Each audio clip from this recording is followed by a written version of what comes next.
बिस्मिल्लाहिर्रहमानिर्रहीम। वेलकम करते हैं आपको अपने नए पॉडकास्ट के अंदर। जैसे कि आपको पता है, हमने लास्ट टाइम जो है वो मर्दाना बांझपन पे हमने बातचीत की है और उसके ऊपर में डिटेल जो है वो सारी हमने डिस्कस की है। आज हम डॉक्टर वकार भुट्टा के साथ थे जो हाजिर हुए हैं यहाँ पर, और आज हम बात करेंगे मेल की जो सीमन रिपोर्ट्स हैं, तो उसके रिलेटेड हम आज सारी डिटेल में बात करेंगे इंशाल्लाह डॉक्टर साहब के साथ। अस्सलाम वालेकुम डॉक्टर साहब, कैसे हैं आप? ठीक है जी, शुक्रिया। अच्छा डॉक्टर साहब, सबसे पहले तो मुझे ये बताइए कि जो मेल की जो सीमेन रिपोर्ट्स हैं उसके हवाले से पहले मुझे बताइए कि किस तरह से ये चीज़ को डील किया जाता है और ये इसके अंदर कौन कौन से जो है मज़ीद गहराई में हम जाते हैं। अच्छा, बहुत शुक्रिया जी। जब भी बांझपन के केसेस हमारे पास आते हैं तो केस सुनने से पहले यानी हम सबसे पहले देखते हैं कि उस बंदे की जो सीमन रिपोर्ट हुई है या नहीं हुई। ठीक है। तो बहुत सारे तो लोग ऐसे हैं कि जो सीमन की रिपोर्ट कराते भी नहीं हैं, लेकिन जब तक हमारे पास सीमन रिपोर्ट मौजूद नहीं होगी, लेबॉर्ट्री से पता नहीं चलेगा कि इस बंदे के यानी स्पर्म कितने एक्टिव हैं, कितने डेड हैं, कितने स्लगिश हैं, टोटल काउंट क्या है, पस सेल है नहीं है। तो जब हमारे पास सीमन रिपोर्ट आती है तो हमें ये पता चलेगा कि इस बंदे का, इस मर्द का मसला है या नहीं। तो सीमन रिपोर्ट लाजमी होती है, सीमन रिपोर्ट को लाजमी चेक करना चाहिए ताकि बांझपन के मसाइल को ठीक किया जाए। अच्छा डॉक्टर साहब, इसमें जो है सीमेन की जो रिपोर्ट होती है तो इसमें मज़ीद इश्यूज़ किस तरह के होते हैं? इनके वो कंसीव करने के लिए जो है वो किन चीज़ों को देखना पड़ता है? देखिए, उसमें जो चंद चीज़ें बहुत ज़्यादा हम देखते हैं, उसमें सबसे ज़्यादा तो काउंट ठीक होना चाहिए। ठीक है। मुख्तलिफ लैब इसका मुख्तलिफ बताते हैं, यानी इंटरनेशनल लेवल पे तो 15 मिलियन से ज़्यादा काउंट होना चाहिए। कई लैब कहती हैं 60 मिलियन से ज़्यादा हो, कई लैब कहती हैं 30 मिलियन से ज़्यादा। तो जो इंटरनेशनल स्टैंडर्ड है वो 15 मिलियन से ज़्यादा काउंट होना चाहिए। हम क्या करते हैं कि हम जब रूटीन की लैब जाती हैं तो हम लोगों को कहते हैं कि आपका जो अच्छा काउंट है, बेहतरीन कंसीव तब होगा जब आपका काउंट जो है वो 100 मिलियन से ज़्यादा होगा। ठीक है। तो अच्छा काउंट आएगा तो जल्दी कंसीव हो जाएगा। और भी इसके अंदर मिसाल के तौर पे एक्टिव का बड़ा ज़रूरी है। ठीक है, डेड आपके कम से कम हो, पस सेल ना हो, आपकी मॉर्फोलॉजी ठीक हो। ठीक। तो जो पूरा सीमन के अंदर जो तमाम मसाइल होते हैं ना, उसको सबको ठीक होना ज़रूरी है। ठीक है। अच्छा, इसमें ऐसा है कि पर्टिकुलरली हम अगर देखते हैं कि अगर स्पर्म काउंट लो है तो उसको आप कैसे ट्रीट करते हैं? अगर किसी की रिपोर्ट में स्पर्म काउंट जो है वो कम है। देखिए, स्पर्म काउंट अगर कम हो तो ये तो बेसिकली ज़्यादातर तो ज़ाहिर है एक डॉक्टर ही बेहतर समझ सकते हैं, लेकिन फिर भी अगर स्पर्म काउंट कम है तो हम बड़ी बड़ी जो रूट काजेज होती हैं उसको बेस करते हैं। अगर कोई गनोरिया का मसला है तो हम उसको मेडोरिनम थुजा सीएम की एक डोज देंगे। अगर सिफिलिस का केस है तो सिफिलिनियम आरामेट सीएम एक डोज देंगे, मर्कसाल दे सकते हैं। इसी तरह करके टीबी की हिस्ट्री है तो ट्यूबरकुलिनम सीएम देंगे एक डोज। इसी तरह करके मम्स की हिस्ट्री है तो पैरोटाइडिनियम देंगे। यानी रूट काज की बेस पे इलाज होगा। तो काउंट बढ़ाने के लिए एक्सरे दी जाती है, ये जो दवाइयाँ मैंने बताई हैं ये दी जाती हैं। ये जो फैक्टर होते हैं ना कि मसला क्या है, अगर किसी को स्ट्रेस है तो आरामेट देंगे। ठीक है। तो रूट काज को बेस करके ही काउंट को बढ़ाया जा सकता है। लेकिन ये जो मैंने दवाइयाँ बताई हैं आपको, ये बड़ी बड़ी मेजर मेडिसिन हैं। अगर पैदाशी तौर पे कोई फॉल्ट है तो कार्सिनोसम देंगे। तो इन दवाइयों से काउंट बढ़ता है। ठीक है। अच्छा, ये तो काउंट की बात हो गई है, तो इसके अंदर जो ये एक्टिव स्पर्म्स होते हैं ये क्या चीज़ होती है? इसका क्या इसका रोल है इसके अंदर? अगर इसके अंदर कोई ख़राबी हो, कोई इसका कोई डिफिशिएंसी हो, उसको कैसे ट्रीट किया जाता है? एक्टिव असल में जो आम लैब्स होती हैं उसमें तो ये लिखा होता है कि एक्टिव आपके 60% से ऊपर हो। ठीक है। लेकिन जो अच्छे ग्रेड की लैब्स होती हैं वहाँ पे तो एक्टिव के अंदर रैपिड भी बताए जाते हैं, 2 हिस्सों में बताए जाते हैं। ठीक है। वो जो रैपिड होते हैं वो कम से कम होने चाहिए, 30 से ज़्यादा होने चाहिए। ठीक है। तो इन चीज़ों को, रैपिड को या एक्टिव को बढ़ाने के लिए हम क्या करते हैं, मर्कसाल का बहुत ज़्यादा इस्तेमाल करते हैं। उसके अलावा सिलेशिया का बहुत ज़्यादा इस्तेमाल करते हैं। उसके अलावा जलसीमियम का बहुत ज़्यादा इस्तेमाल करते हैं। लाइको का बहुत ज़्यादा इस्तेमाल करते हैं। तो रूट काज कुछ देखना होता है। अगर कोई स्ट्रेस की हिस्ट्री है तो वहाँ स्टेफिसगेरिया देंगे। ठीक है। अगर किसी का बीपी हाई होता है, स्ट्रेस है, मायूसी है तो आरामेड देंगे, 200 रोजाना भी दे सकते हैं। टेस्टिस का फॉल्ट है तो आर्किटाइनम देंगे। अगर कोई चोट लगी है तो कोनियम देंगे। तो रूट काज के ऊपर इलाज किया जाता है। जो जनरल 5, 7, 10 दवाइयाँ इस्तेमाल की जाती हैं उसमें यही दवाइयाँ इस्तेमाल, इन दवाइयों से जो होता है यानी वो आपका जो एक्टिव होता है या रैपिड होता है वो बढ़ना शुरू हो जाता है। ठीक है, सही। ठीक बाकी इसके साथ टिंचर भी इस्तेमाल कर सकते हैं, जैसे ट्राइबुलस है। उसके अलावा आपका डामेना बहुत ज़्यादा इस्तेमाल होता है, एग्नेस कास्ट बहुत ज़्यादा इस्तेमाल किया जाता है। ठीक है, सही सही। अच्छा, तो इसके अंदर जो ये मॉर्फोलॉजी होती है इसका क्या रोल है, और ये कम हो अगर तो इसका क्या ट्रीटमेंट है? मॉर्फोलॉजी से मुराद ये है कि किसी चीज़ की शक्ल और सूरत है। जैसे मिसाल के तौर पे ये एक मतलब बोतल है, अगर इसका ढकना टूटा हो ठीक है तो समझ लें कि ये इसकी मॉर्फोलॉजी ख़राब है। जैसे अगर एक बंदा है उसका किसी का कान ना हो, आँख ना हो, नाक ना हो, या यानी उसकी जो शक्ल और सूरत है, उसके पाँव ना हो, तो स्पर्म के अंदर उसका हेड का ठीक होना ज़रूरी है, उसका टेल का ठीक होना ज़रूरी है, ताकि उसकी मूवमेंट सही हो। जब तक मॉर्फोलॉजी 80% के लगभग मॉर्फोलॉजी होगी तो तब कंसीव होगा। कई लोग कहते हैं कि डॉक्टर साहब मेरा काउंट बहुत अच्छा है, मेरा रैपिड या एक्टिव स्पर्म बहुत अच्छे हैं, लेकिन मॉर्फोलॉजी उनकी ख़राब होती है। ठीक है। तो जब तक मॉर्फोलॉजी ठीक नहीं होगी फिर भी मसला हल नहीं होगा। सही है, सही। अच्छा, तो इसमें एक और भी हमारे पास एक एलिमेंट आ जाता है कि अगर सीमेन रिपोर्ट में अगर सीमेन थिन है उसकी, जी जी, तो वो क्या, उसकी वजूहत क्या हो सकती हैं? देखिए थिन सीमेन का तो ये मतलब होता है कि यानी जैसे हम कहते हैं सादा लफ्ज़ों में कि मनी पतली है। जी हाँ। ठीक है। उसकी वजह ये होती है कि ये जो हम गर्म खुराकें खाते हैं, हीट बहुत ज़्यादा होती है, ख़ाशात बहुत ज़्यादा होती है, उसके अंदर यानी मनी पतली होती है। तो थिन होगी तो वो भी तो मसला है। जैसे हम मतलब है कि एक चीज़ मसलन सादा सी मिसाल देता हूँ कि आटा गूंथते हैं, आटा गड़ा होता है तो उसको ऐसे उठाते हैं तो वो आप उठा सकते हैं, अगर पतला होगा तो वो गिर जाएगा नीचे। तो सीमन का थिक होना बड़ा ज़रूरी होता है, थिन सीमन से काम नहीं चलेगा। अगर सीमन थिन है तो इसका इलाज ये होता है कि इसमें हम सेलेनियम दे सकते हैं, सीएम दे के 200 रोज़ाना दे सकते हैं, नेट्रोफास दे सकते हैं, और भी दवाइयाँ होती हैं इसके अंदर। मरकज़ी ये 2-3 दवाइयाँ इस्तेमाल की जाती हैं। नेट्रमोल उसको ठीक कर सकती है। देखिए जहाँ पे बिल्कुल चीज़ पानी की तरह है वहाँ पे क्या होगा, वहाँ पे भी नेट्रमोल इस्तेमाल की जाती है। ठीक है। अच्छा डॉक्टर साहब, इसमें ऐसा है कि अब एक बंदा आता है आपके पास और आप देखते हो उसकी रिपोर्ट्स चेक करते हो कि उसकी रिपोर्ट्स सारी ठीक हैं, तब भी कंसीव नहीं हुआ, तो इस सिनेरियो के अंदर फिर आप क्या ओपिनियन बिल्ड करते हैं? देखिए हमारे पास बहुत ज़्यादा लोग आते हैं, कहते हैं डॉक्टर साहब 10 साल से औलाद नहीं है, 20 साल से औलाद नहीं है, 15 साल से औलाद नहीं है, कहते हैं रिपोर्टें भी ठीक है। पहली बात तो ये है कि हम रिपोर्ट को किसी क्रॉस लैब से चेक करवाते हैं, अच्छे ग्रेड की लैब से। अच्छा।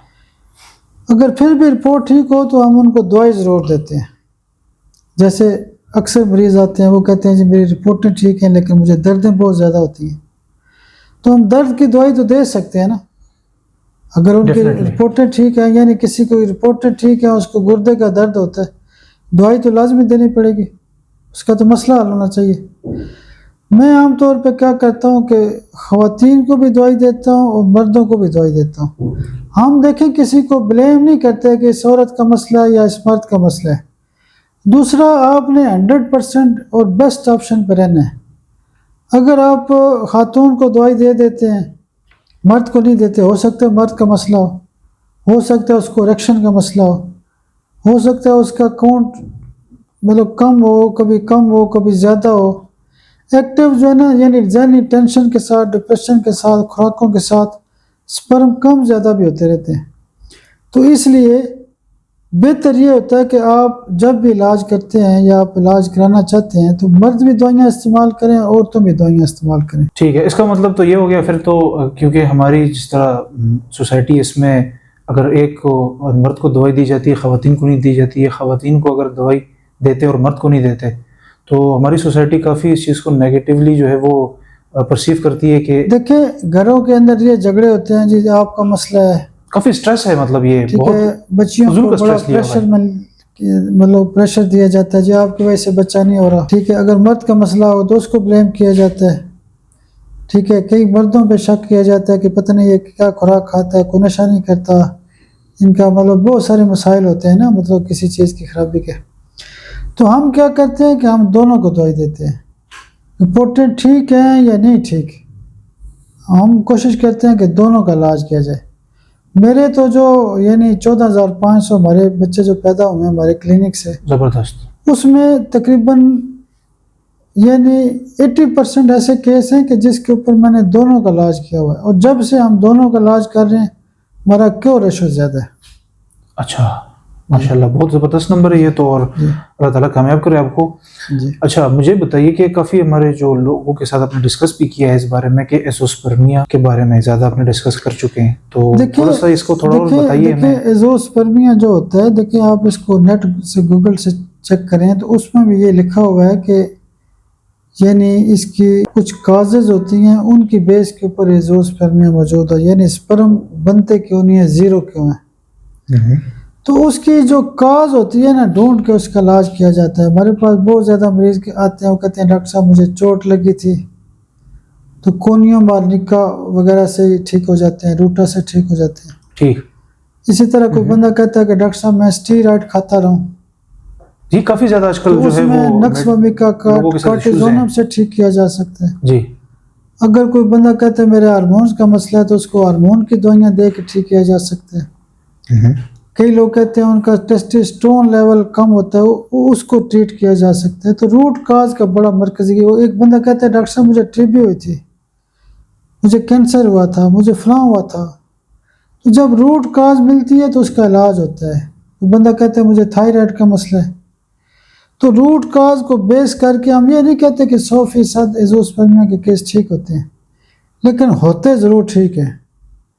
तो इसमें यह होता है कि एक तो दवाई का परफेक्ट होना बड़ा ज़रूरी है कि क्या वजह और उसकी कौन सी दवाई है, इसका स्पेसिफिक नहीं है। हम एजोस्पर्मिया के वाले से जो ज़्यादा दवाइयाँ इस्तेमाल करते हैं उसमें मर्कसाल बहुत ज़्यादा इस्तेमाल करते हैं, अच्छा। सिफलिनियम मेडोलिनम थूजा बहुत ज़्यादा इस्तेमाल करते हैं, आरामेड बहुत ज़्यादा इस्तेमाल करते हैं, कोनियम इस्तेमाल बहुत ज़्यादा करते हैं, पेरोटाइडिनियम बहुत ज़्यादा करते हैं, ठीक है। एजोस्पर्मिया में और मैंने जैसे कार्टिजोनम का जिक्र किया है, स्लेशिया का जिक्र किया है, आर्किटाइनम 3x में हम बहुत ज़्यादा इस्तेमाल करते हैं। जब भी एजोस्पर्मिया के केस होते हैं तो लो लेवल यानी 3x में बिल आकर केस ठीक होना शुरू हो जाते हैं। हमारे तो अल्लाह का शुक्र है काफ़ी केस निकल जाते हैं, इसकी क्योर रेशो बहुत ज़्यादा तो नहीं है, लेकिन फिर भी काफ़ी हद तक केस ठीक होते हैं। अगर एक बंदे की रूट काज क्लियर है, किसी को अनडिसेंडेड का मसला है या वेरिकोसील का मसला है या पस सेल की हिस्ट्री है या कोई और वाज़े क्लियर काज है, ठीक, तो उसको तो ठीक किया जा सकता है। जब कल्चर करवाते हैं उसमें सूडोमोनास निकल आता है, कोई और निकल आता है, इकोलाई निकल आता है, तो रूट काज को तो ठीक किया जा सकता है। अच्छा। तो जो इसमें आता है आपके पास एक और टर्मिनोलॉजी आती है कि ओलिगोस्पर्मिया जो है, तो इसका इसके साथ कोई रिलेशनशिप है और इसके कम होने या ज़्यादा होने से कुछ इफेक्ट होता है? देखिए ओलिगो स्पर्मिया का मतलब है कि आपका जो यानी काउंट कम है।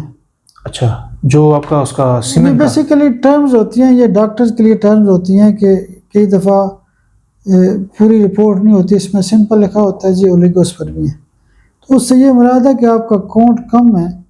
तो काउंट कम की तो दवाइयाँ मैंने पहले भी बताई हैं, उसके भी काजेज होते हैं, काजेटिव फैक्टर को बेस करके।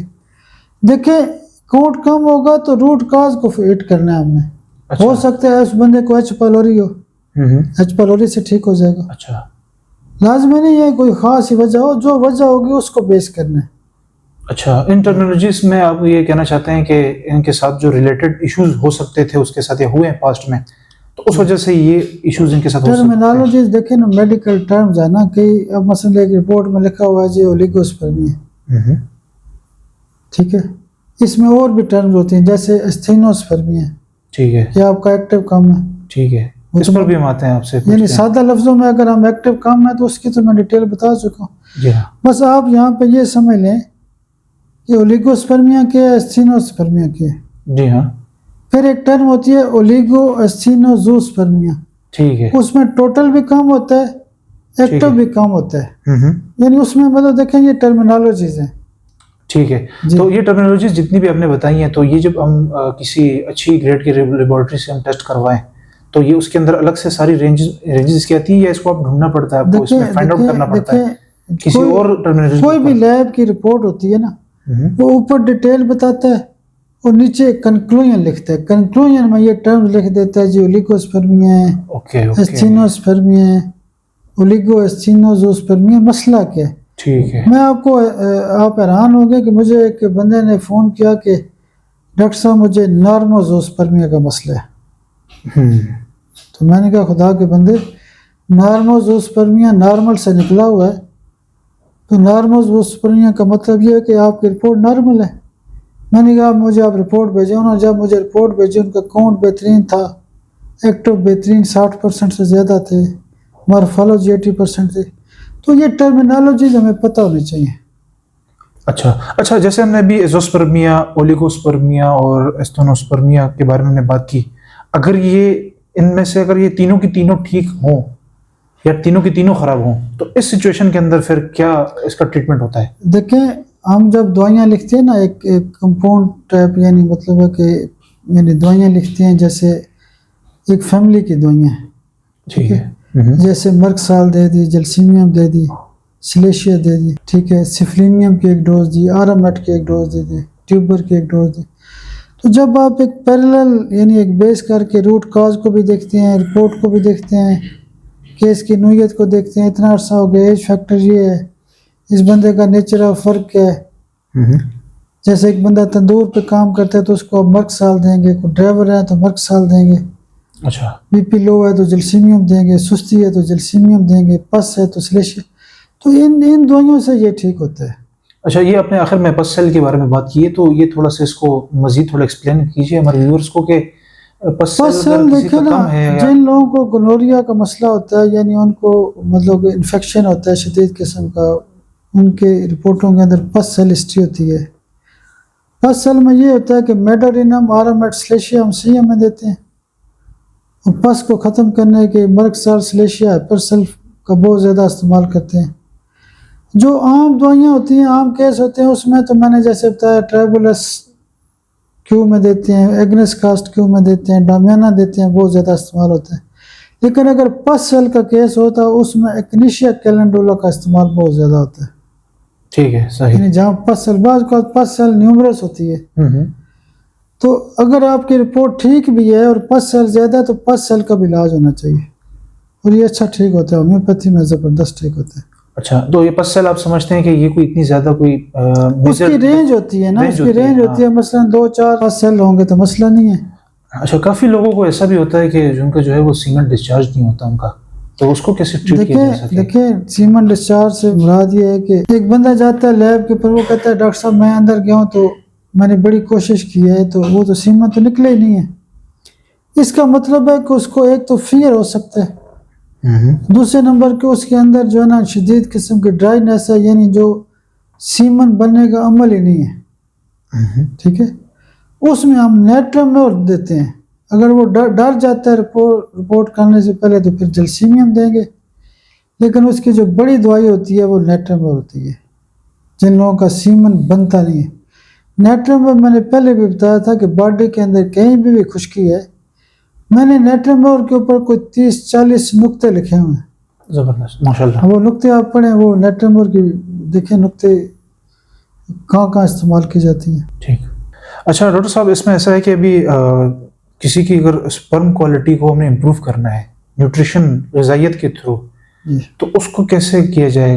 एक बंदा है, वो आप समझते हैं कि अब इसकी जो है वो क्वालिटी अगर खुराक से बेहतर हो सकती है, तो किस तरह की खुराकें करनी चाहिए? आजकल देखिए बहुत ज़्यादा मसाइल हैं कि लोग बाहर से बहुत खाने खाते हैं, कोल्ड ड्रिंक्स का इस्तेमाल करते हैं, फास्ट फूड का बहुत ज़्यादा इस्तेमाल है। तो अगर वो सादा खुराक नहीं खाएगा, घर की खुराक नहीं खाएगा, तो इसमें ये ज़रूरी नहीं है कि क्या खाए। ठीक है, सिंपल ये करे कि बाज़ार की चीज़ें छोड़ दे, कोल्ड ड्रिंक्स को छोड़ दे, ठीक है, घर का खाना खाए, ठीक है, चक्की का आटा खाए, अच्छा, फल वगैरह खाए, ठीक है, थोड़ा बहुत जो ड्राई फ्रूट है वो ले। पानी का इस्तेमाल करें तो सीमन तो बेहतरीन यानी स्पर्म बनना शुरू हो जाते हैं, स्पर्म अच्छा, एक्टिव क्या होना शुरू हो ये जाते इसके अंदर एक हमारे जहन में एक और सवाल भी आता है कि क्या एक बंदे की जो लाइफस्टाइल है, हमारे यहाँ अमूमन जो 3 किस्म की क्लासिफिकेशन पाई जाती है, अमीर की, मिडिल क्लास की और गरीब बंदे की, तो क्या इस चीज़ में भी क्वालिटी को कोई इफेक्ट होता हैं। है? देखिए लाइफ स्टाइल का ये है कि अगर बंदे किसी को शुगर है, ब्लड प्रेशर है, या उसको कोई मसला है, वो डाइट का प्लान नहीं करता, लाइफ स्टाइल चेंज नहीं करता, स्ट्रेस लेवल को मेंटेन नहीं करता, खुराक पे तवज्जो नहीं करता, टाइम पे सोता नहीं है, टाइम पे जागता नहीं है, वो देखे ना 10-10 घंटे मोबाइल यूज़ करता रहता है, 4-4 बजे 5 बजे सोता है, तो इस तरह लाइफ स्टाइल आपका मैनेज करेगा। माशाल्लाह काफ़ी एक्सपीरियंस हो गया इस चीज़ में ना, तो आपका सेंसस क्या कहता है कि अमीरों में ज़्यादा ये डिजीजेस पाए जाते हैं या मिडिल क्लास में, या जो सबसे नीचे लोअर क्लास है उसमें पाए जाते हैं? देखिए इसमें तकरीबन हर लेवल पे ये चीज़ें मौजूद हैं। अमीरों के अपने मसाइल हैं, ठीक है। उनको स्ट्रेस बहुत ज़्यादा होता है, गरीबों के अपने मसाइल हैं, उनकी खुराकों के मसाइल हैं, गनोरिया के मसाइल हैं, तो ये मल्टीपल फैक्टर्स हैं। फैक्टर मेरे आप यूट्यूब के ऊपर लेक्चर सुने ना, मैंने मुख्तलिफ शहरों में नेशनल लेवल पे लेक्चर दिए हुए हैं, वहाँ बहुत हैवी किस्म की स्ट्रेंथ होती है। उन लेक्चर में आप सुने मेल इनफर्टिलिटी पे अलग लेक्चर है, फीमेल इनफर्टिलिटी पे अलग लेक्चर है। अच्छा, आप क्या समझते हैं कि जो स्ट्रेस लेवल है, इसकी वजह से क्वालिटी और क्वांटिटी में कोई फर्क आता है, देखिए और इसको कैसे हम टैकल कर सकते हैं? स्ट्रेस एक बहुत बड़ा फैक्टर है, जैसे घरेलू स्ट्रेस है, जॉब स्ट्रेस है, फैमिली स्ट्रेस है, फाइनेंशियल स्ट्रेस है, माशरती स्ट्रेस है। अगर किसी को घर से स्ट्रेस है, दबाव है, परेशानी है, आरामेटसीम देते हैं, स्टेफिस देते हैं, जलसीमियम देते हैं, आर्सेनिक देते हैं। अब एक बंदा मेरे पास आता है, वो वैसे परेशान हुआ हुआ, बेचैन हुआ हुआ है, हमने तो माइंड का इलाज करना होता है। तो स्ट्रेस से खुद बड़ा मसला है कि आपको किस चीज़ का स्ट्रेस है। ठीक है, जब किसी बंदे को स्ट्रेस होगा, दबाव होगा, तो ब्रेन से मैसेज पास नहीं होंगे, उसके हार्मोन डिस्टर्ब हो जाएंगे, डेफिनेटली ये तो होगा, उसका उसके सेक्स साथ लेवल खराब हो जाएगा। स्ट्रेस से एक बड़ा मरकजी एक फैक्टर है, बहुत ज़्यादा है, और ये सारी दुनिया में पाया जा रहा है। इसकी वजह से काफ़ी ज़्यादा इश्यूज भी लोगों के अंदर आ रहे हैं, और चेंजेस भी लाइफस्टाइल में बहुत ज़्यादा आई है हमारी।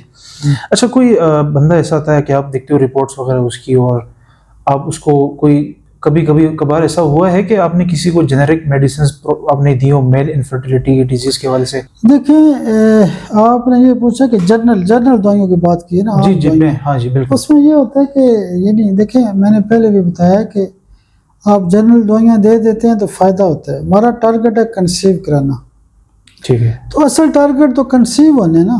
जी बिल्कुल। दवाइयाँ देना या ना देना तो एक अलग मामला है ना। जनरल दवाइयों में हम बूस्टर लगाते हैं, जैसे किसको लाइकोपोडियम दे दें, एग्नेस का टिंचर दे दें, न्यूफलोटम सेक्स बूस्टर लगा दें, यूहामिनम दे दें, वीनस टेवा दे दें, शुगर है एसिड फास दे दें। तो जनरल दवाइयाँ यानी इसको कहते हैं कंसीव कराने वाली दवाइयाँ, ऐसी दवाइयों का बड़ा किरदार है। अच्छा डॉक्टर साहब, अब हमने तो काफ़ी ज़्यादा टर्मिनोलॉजीज पे बात कर ली है, और काफ़ी ज़्यादा व्यूअर्स को समझ भी आ गई होगी हमारे इस टॉपिक के बारे में, काफ़ी चीज़ें क्लियर भी हो गई होंगी। अगर मेल अगर अपनी इनफर्टिलिटी है उसको एक, तो वो कौन से ऐसे टेस्ट आप रेकमेंड करते हैं कि वो करे पहले, और वो डॉक्टर से फिर कंसल्ट करे? असल में केस टू केस टेस्ट मुख्तलिफ होते हैं। जनरल तो हम ये कहते हैं कि सबसे पहले तो सीमन टेस्ट कराया जाए। ठीक है, अगर उस सीमन टेस्ट के अंदर कोई कॉम्प्लिकेशन है, जैसे अगर किसी को बार बार 4-6 रिपोर्टों में 5% एक्टिव आ रहे हैं, 2% एक्टिव आ रहे हैं, 3% एक्टिव आ रहे हैं, यानी एक्टिव बढ़ते नहीं हैं, हम फिर उनको कहते हैं कि आप अल्ट्रासाउंड कराएं, सेक्रेटरी अल्ट्रासाउंड। उसमें पता चलता है कि कोई हाइड्रोसील है, उसको कोई वेरोकोसील का मसला है, उसके अंदर कोई सिस्ट है, मसला क्या है, तो वो फिर हम अल्ट्रासाउंड करवाते हैं सेक्रेटरी का। ठीक है, जब किसी को जीरो जरासीम है तो उसके फिर और टेस्ट होते हैं, जैसे हार्मोन प्रोफाइल की जाती है। तो इसमें केस टू केस टेस्ट मुख्तलिफ होते हैं। आजकल तो जीन लेवल के बड़े बड़े टेस्ट मौजूद हैं। जी हाँ, वाकई मेडिकल टेक्नोलॉजी ने काफी एडवांसमेंट कर ली है। केस होता है, जनरल टेस्ट यही होते हैं 3-4। क्या ये हार्मोन का कोई इफेक्ट हो सकता है कि स्पर्म की पैदावार में, उसकी जी हार्मोन का होता है कि ब्रेन से मैसेज आ रहे हैं, आपका पिट्यूटरी ग्लैंड काम कर रहा नहीं है, आपका हाइपोथैलेमस काम कर रहा नहीं है, टेस्टोस्टेरोन लेवल कितने, आपका FSH कितने, LH, तो हार्मोन से हमें ये पता चलता है कि आप के टेस्टिस की मतलब है कि स्पर्म बनाने की सलाहियत क्या है। अच्छा, हार्मोन का नॉर्मल होना भी बड़ा ज़रूरी होता है। ठीक है, ठीक ठीक। अच्छा, मुझे बताइएगा भी कि काफ़ी लोग भी इस तरह डॉक्टर्स के पास आते हैं और कहते हैं कि कोई विटामिन्स बताए हमें, कोई सप्लीमेंट्स बताए जिससे हमारी स्पर्म की क्वालिटी या क्वांटिटी इंप्रूव्ड हो। तो क्या ये मेडिसिन के अलावा ये चीज़ें वर्क कर सकती हैं? देखिए मैंने कई दफ़ा अपने नुक्ते की बात में ये लिखा हुआ है कि विटामिन ई जिसके अंदर होता है ना, वो स्पर्म को बढ़ाता है। ठीक है। उसके अलावा विटामिन डी की कमी होगी, ठीक है, विटामिन बी की कमी होगी, तो विटामिन को भी नॉर्मल होना चाहिए। देखें फैक्टर मैं बार बार कह रहा हूँ कि अगर किसी बंदे का मसलन एक बंदे की वजह कोलेस्ट्रॉल आई है तो उसको भी तो मेंटेन करेंगे ना। जी हाँ, बिल्कुल। तो जो विटामिन ई है ना, एक मरकजी इसका किरदार होता है। यानी जो लोग मसलन गंदम नहीं खाते, अगर किसी को वीट एलर्जी है तो वो गंदम नहीं खाएगा तो विटामिन ई तो उसको मिल ही नहीं रहा। तो विटामिन का भी नॉर्मल होना ज़रूरी है। क्या आप समझते हैं जो ये गंदम से एलर्जी है ये कोई नेचुरल है, कोई मसला कोई या किसी को हो जाता है ये ये? जीन्स लेवल की खराबी होती है, नस्ल दर नस्ल ये बीमारियां होती हैं। और जो गंदम से एलर्जी है वो बेहतरीन ठीक हो जाती है। और जिन लोगों को गंदम की एलर्जी होती है उनकी सीमा रिपोर्ट तो बहुत ज़्यादा ख़राब होती है। हम उनको वीट एलर्जी का इलाज कहते हैं तो उनकी रिपोर्टें ठीक हो जाती हैं। उसकी अलग आप फिर उसकी ट्रीटमेंट अलग से जी हो उसकी जाती है प्रॉपर उसकी? वो वीट एलर्जी के ऊपर वीडियो है, आप उसको देखें तफसील से सुने। अच्छा, मुझे बताइए एबनॉर्मल जो मॉर्फोलॉजी है स्पर्म्स की, तो उसकी जो गैर मामूल शक्ल है उसके क्या असबाब हैं? देखे सिफिलिस जो होता है ना, एक बड़ी वजह है डीजनरेशन, किसी चीज़ को मार देना। सिफिलिस का बच्चा पैदा होगा, कान नहीं होगा, आँख नहीं होगी, नाक टेढ़ा होगा, नाक खराब होगा, ठीक है, उंगलियां छः हो जाएंगी। यानी मसले मसाइल सिफिलिस के अंदर पाए जाते हैं। तो सिफिलिनियम एक बड़ी दवाई है मॉर्फोलॉजी खराब होने की। आरामेट एक बहुत बड़ी दवाई है, मर्कसाल एक बड़ी दवाई है, एसिड नाइट्रिकम बहुत बड़ी दवाई है, एक्नीशिया बहुत बड़ी दवाई है, कैलेंडोला बड़ी दवाई। जितनी भी सिफिलिस की दवाई हैं इसको आप मॉर्फोलॉजी को ठीक करने में इस्तेमाल करें। अच्छा, अब एक बात है कि इस तरह की कि अगर एक बंदा है उसको पता लगता है कि मुझे इनफर्टिलिटी के इश्यूज हैं, मुझे जी हमारे यहाँ आपको पता है एक इंसान के अंदर एक नेचुरल प्रोसेस होता है कि वो जब भी कोई डिजीज़ के बारे में सुनता है इस तरह की बड़ी छोटी, तो थोड़ा स्ट्रेस भी होता है उसको और वो थोड़ा सा फिर अपने आप को जो है वो अनकंफर्टेबल फील करता है सोसाइटी के अंदर। जी। तो वो किस तरह से जो है वो सोसाइटी के अंदर बढ़ सकता है, इकोनॉमिकली भी कैसे वो आगे ग्रो कर सकता है, तो थोड़ा इसको हाईलाइट करेंगे ताकि उनको थोड़ी मोटिवेशन मिल जाए आपसे। देखिए अगर किसी को मेल इनफर्टिलिटी का मसला है तो पहले तो ये होता था कि जब बच्चे नहीं होते थे तो ख़वातीन को चेक कराया जाता था कि किसी लेडी डॉक्टर को चेक करा दें।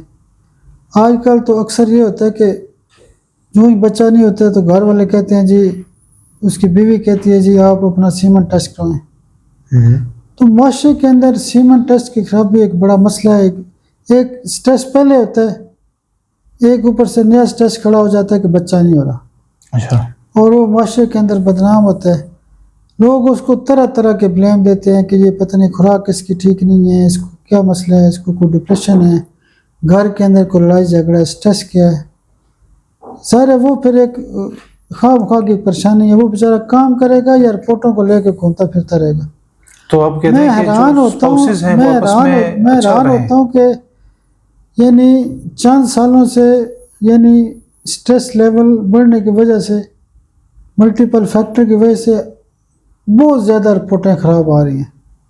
हर मतलब है कि समझ लें कि परसेंटेज में इजाफा हो रहा है सिर्फ एक स्ट्रेस की वजह से। अक्सर लोगों की जो रिपोर्टें ख़राब आ रही हैं। ठीक है। बहुत सारे ऐसे लोग हैं कि वो कहते हैं डॉक्टर साहब एक बच्चा है, 10 साल गुजर गए, 5 साल का दूसरा बच्चा नहीं हो रहा।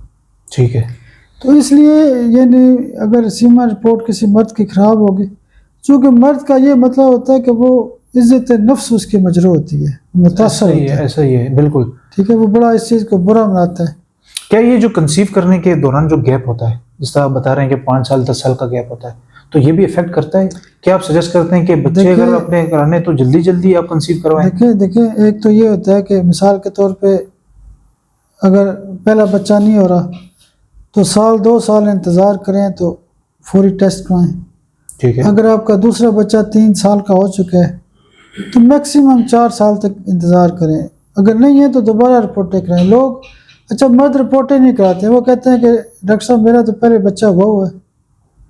हम कहते हैं कि जैसे जैसे गाड़ी डाउन मॉडल की होती है, जी हाँ। जैसे आप नई गाड़ी लेते हैं तो 5 साल तक बस आपको ऑयल चेंज करना पड़ता है और ठका ठक चलाते रहते हैं गाड़ी को, लेकिन 5 साल के बाद कभी एक काम निकालती है, कभी दूसरा निकालती है, कभी तीसरा निकालती है। वो डिप्रिशिएट तो होती इसी रहती तरह है। करके मर्दों के अंदर भी वक्त के साथ मसाइल हो सकते हैं, ठीक है, एज फैक्टर के साथ मसाइल हो सकते हैं, तो अपनी रिपोर्ट लाजमी चेक करवानी काफ़ी ज़्यादा जो मेल्स होते हैं वो हेजिटेट करते हैं इस चीज़ में कि मैं टेस्ट नहीं करवाता हूँ और मैं कैसे करूँगा। नहीं, टेस्ट कराना चाहिए। अगर आप मसलन ये कहते हैं कि अगर कोई बंदा नहीं टेस्ट कराता, फ़र्ज़ करें हमारे पास बंदा आता है, हम उनको कहते हैं कि टेस्ट बेशक कराएं या ना कराएं, एक अलग मामला है, लेकिन कम से कम दवाई तो खाएं ना।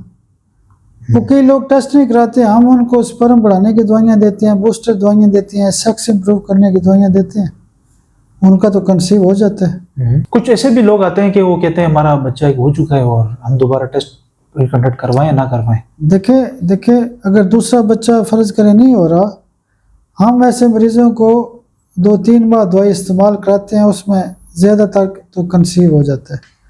फ़र्ज़ करें नहीं होता, हम उनको कहते हैं कि नहीं हो रहा तो आप री चेक करवा लें, ताकि कोई यकीनी तौर पे कोई बड़ा मसला नज़र आ रहा है, तो फिर कई लोग राज़ी हो जाते हैं। वो कहते हैं ठीक है, अगर 2-3 महीने दवाई खाने से भी अमल नहीं हुआ तो फिर वो टेस्ट कराते हैं, तो टेस्ट से पता चलता है।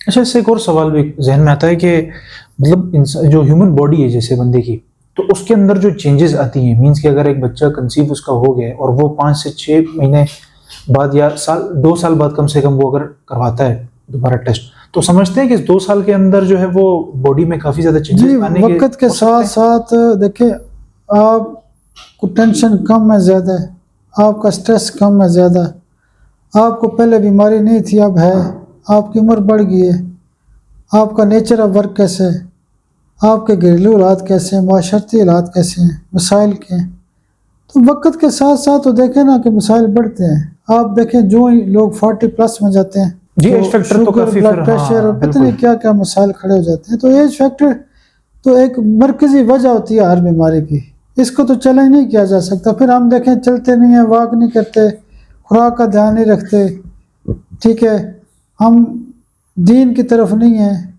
जी हाँ, बिल्कुल। जब हम दीन की तरफ जाते हैं, अल्लाह से दुआ करते हैं, हौसला करते हैं, यकीन करते हैं, उम्मीद करते हैं, तो आपको जो दीन के मामलात हैं, रूहानियत है, वो भी आपको सुकून देती है, आपके मसाइल टेंशन को ठीक करती है, आपके ब्रेन को ठीक करती है। तो स्ट्रेस को तो मतलब कि आपको लाइफस्टाइल में चेंजेस करनी पड़ेगी। जी बिल्कुल ऐसा ही है। और स्ट्रेस जो है वो जैसे हमने आज के टॉपिक में कवर कर रहे थे हम कि सर स्ट्रेस जो है वो एक मरकज़ी बुनियादी वजह है कि ये आपको इतने ज़्यादा इश्यूज़ जो हैं वो मेल इनफर्टिलिटी के जो है वो आपको आते हैं। अब आखिरी जाते जाते आप अपनी ऑडियंस को जो है वो कुछ सजेशंस या एडवाइस देना चाहते हैं तो प्लीज़ दीजिए उनको। देखिए, एडवाइस यही है कि आपका बच्चा अगर 1-2 साल तक नहीं हो रहा तो आप इसको इग्नोर ना करें, ये ना कहें खैर खैर खैर हो जाएगा, ठीक है। भाई ऐसा नहीं होता। इलाज क्यों लाजमी है? अगर इरादा कर चुके हैं हर तो करें, चीज़ फिर उसको अल्लाह आगे ने लेके जाएं अगर कोई चीज़ों को। बीमारी पैदा की है तो उसका इलाज भी पैदा किया है। बिल्कुल ऐसा ही, बेशक। इसमें ये नहीं जिद करनी चाहिए कि बस हो जाएगा होगा। जब हम 40 साल से ज़्यादा उम्र में जाते हैं, फिर जो मतलब है कि आज आसान है वो कल को मुश्किल हो जाएगा। ख़वातीन के फिर बड़े मसाइल हो जाते हैं। मर्द तो चलो बच्चे पैदा कर सकते हैं, खातून तो नहीं करेगी ना, उसकी उम्र तो जा रही है ना। डेफिनेटली। लोग इंतज़ार करने, इसको इग्नोर करते रहते हैं, अच्छा हो जाएगा, अगले साल हो जाएगा, देखते हैं देखते देखते पता चलता है कि मर्द तो इतना मुतासर नहीं हो, वो जो खातून है वो डिप्रेशन कर करके और उम्र आगे जाने की वजह से उसका ये मैच जुड़ गया। तो इसको इग्नोर ना करें, बच्चों को वक्त पे होना चाहिए, वक्त के ऊपर आप अपनी फैमिली कंप्लीट करें और सीमन रिपोर्ट को इग्नोर ना करें। डेफिनेटली। मैंने सीमन रिपोर्ट के ऊपर बहुत जिक्र किया है, मेरा आप पूरा यूट्यूब चैनल खोल के देख लें, उसमें देखें सीमन रिपोर्ट पे मैंने कितना डाटा दिया है, लोगों को बताया भाई ये दवाई खाएं ठीक हो जाएगा, ये दवाई खाएं ठीक हो जाएगा। हाँ, मुश्किल केस हमारे पास भी होते हैं, अल्लाह का शुक्र है ठीक होते हैं। बहुत अच्छी बात है। और काफ़ी लोग जो हैं वो फिर जब कंसीव हो जाता है तो काफ़ी मतलब आजकल जिस तरह से मेडिसिन ट्राई करते हैं लोग, और जब उनको कंसीव हो जाते हैं, अल्लाह की बहुत बड़ी नेमत है कि बच्चे पैदा हो जाएं और उनके लिए आगे बुढ़ापे में सहारा बने। डॉक्टर साहब, थैंक यू सो मच आज के टॉपिक पे हमने तो काफ़ी ज़्यादा जो है वो डिटेल से बात कर ली हमने। व्यूअर्स, आज आपने देखा कि हमने जो है वो मेन इनफर्टिलिटी के बारे में और उसके स्पर्म के रिलेटेड हमने इश्यूज़ के बारे में बात की है। उम्मीद करता हूँ मैं कि आपको ये सेशन पसंद आया होगा। अपना ख्याल रखिए। अल्लाह हाफ़िज़।